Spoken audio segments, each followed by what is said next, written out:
place where they have the marriage bureau. You see that in all the movies where people get married, you know, they want to go to City Hall, and they don't go to City Hall, they go to the municipal building. The security is very tight. They have 2 metal detectors. You got to make a couple of appointments. I want the controller's office to be able people to walk in off the street. If they have a problem with predatory lending, financial literacy,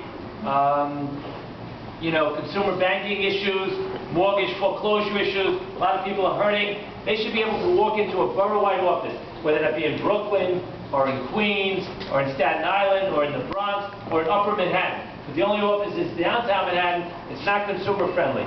So I'm committed, when I get elected controller in November, in January, we're going to open up 5 borough-wide offices to allow people to come and bring the controller's office to the people. I think my background is uniquely suited. I'm the only candidate running with private sector finance experience and public sector finance experience to hit the ground running. It's an open seat.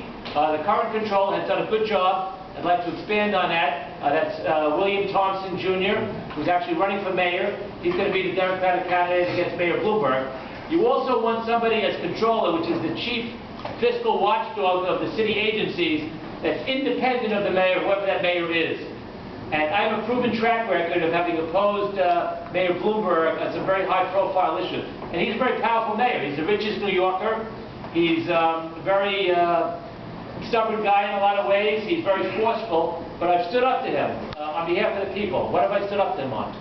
I fought congestion pricing. I was the leading opponent to that, charging to go from one borough to another. It was a regressive tax. It would have hurt a lot of small businesses and middle-class people. I fought him on these double-digit water rate hikes that we've had the last 3-4 years in a row, which weren't necessarily necessary.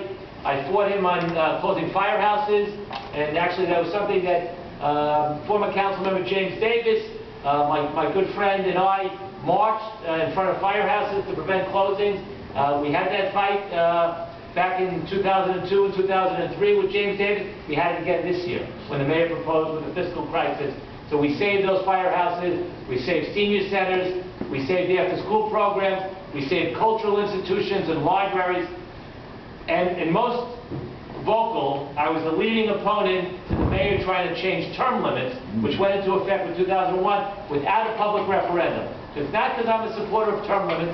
I voted against them twice, but the public should have a right to vote. The mayor shouldn't make a backroom deal with another billionaire, with all the owners in the newspapers, to say that you shouldn't have a say in voting on that. So I opposed him.